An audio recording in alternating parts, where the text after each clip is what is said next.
All right. Jimmie, Mike Massaro, ESPN. Just kind of a follow-up on exactly what you were just explaining. I was going to ask you, last few weeks, uncharacteristic for you in the 48 team. How is this team dealing with it? How do you make sense of it? We're doing fine. I mean, you read the headlines, and it's like the 48 team shutting down. But in our world, yeah, it hasn't been the best for us. And we look at Dover and accelerated faster than we thought we would based on our calculations.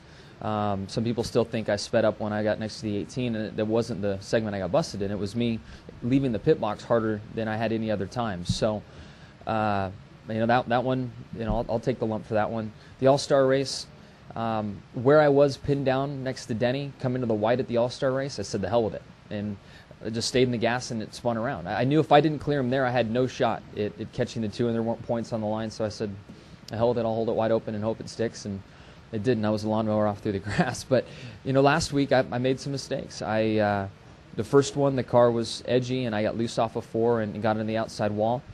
The next problem I had, we fixed the car and got it back in some type of competitive order. I had the 2-car on my tail coming to pit road for that sequence of pit stops. And when I left pit road, it was about getting it done and going. And Kurt had been so fast, I was just legging the car really, really hard and spun out off of 2. I lost him in traffic a little bit, so I'll think back and say, okay, maybe I could have conserved a little bit more and waited a few more laps before I pushed the car that hard. But man, I just go. I've always had that good rhythm of walking that tightrope. And you step over from time to time, and I lately been stepping on the wrong side of that line, and I need to bring it back to touch and make sure that we finish where we should. And if we don't have a car that can win the race, that's fine. Just take what we can get. Brant, could you run us through just the logistics of the day? Helicopters, planes, golf carts, vans, whatever, just to get you back and forth for this. So this morning I left from New York to we were lifted off at 7:45 to Watkins Glen. Landed in a field outside of the track. Came in a car. Had a brief meeting with their series director because I missed the driver's meeting. To my team, they handed me a map, and the 2 drivers, Alex Gurney and John Fogarty, were there. We discussed what I needed to do on track, and Dale Jr. helped me out and sent me, or actually came to my warehouse that I have and set up an iRacing simulator with the Watkins Glen long track in it and the DP car. So I had some ideas of what needed to go on. I looked at the track map and I was asking them, am I in the right gear here and here, and kind of what I saw in the game, and confirmed all of that. And then we went to driver changes, something we clearly don't do. So we worked on 4 or 5 driver changes. The car went to the grid. I went up to the grid and got in the car and sat in line waiting for practice to open, and then they had a problem with the GT car, and practice got started about 10 minutes late. So we pushed it 10 minutes back, and I had 20 minutes of fudge time between when I was supposed to land here to get to the car. And made my 4 or 5 laps, got out of the car, quick debrief with the team. Things seemed well, and I was taking big chunks of speed off, lap after lap, doing well. And golf cart to a car to the helicopter to the pad over here, and then golf cart in, and walked over and climbed right in the car and was the second car in line. So my biggest thing was to not obviously take away from our cup effort. And if we didn't think there was potential for weather tomorrow, I could have pushed that time much, much further, but we really wanted to be in the first wave of cars out for race practice today. If we were going to be in qualifying trim, there's probably another 10 minutes there I could have stayed in the car at Watkins Glen. A different topic, you're talking about the birth of the child. Your drivers have to be so focused, obviously, on what you do and on point. Did you have any pause at all about the thought of this person is going to be in my car that I've won 4 straight titles with? I mean, and what was Chad and everyone else sort of going through this? I mean, what was that like? Any pause at all?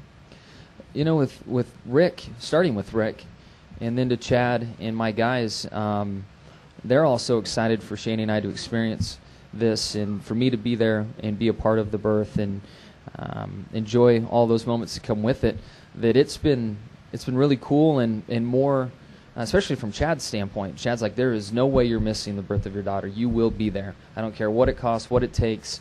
We don't get points. Whatever the situation is, you're going to be there. And I'm like, I appreciate that, but let's focus here and make sure we can cover all the bases if it's possible. So it's been have been really good from those guys. They're extremely supportive, and it seems as if they're more interested in me being there on time than anything. Yep. We'll finish up with ABC, and then we'll go to Claire B.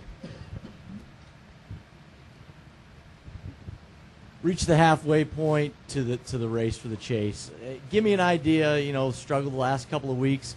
How important is it, starting with this race, to kind of get a little bit of momentum heading into the final 13 races before the chase?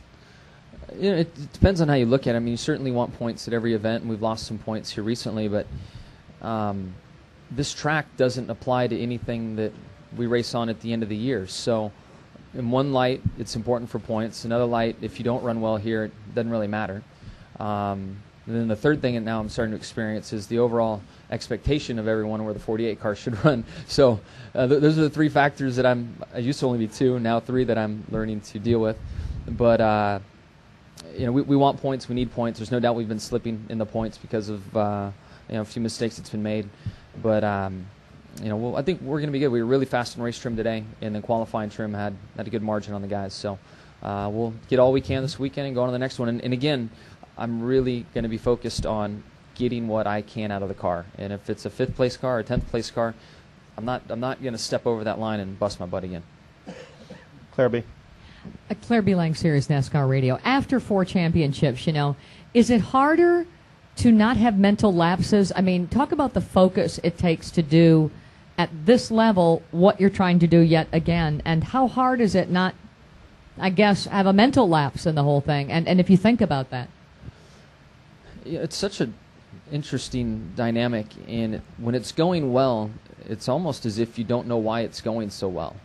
And it's a fragile environment, and that anything can change it, and it's not going to be long-lived, and that's why for the last 4 years we've been in the position like, hey, this is amazing, but at some point it can all change. So when it's going well, it's almost easy, and things just happen and flow and work, and you look brilliant in the car, brilliant on pit road, everything. But what shapes you is how you deal with tough times, and it's not going to be good for you all the time or for anyone all the time.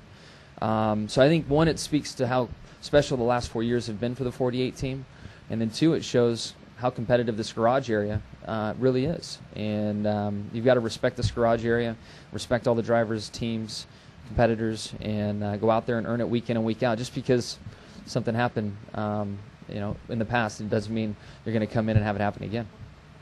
Jimmie, good luck this weekend.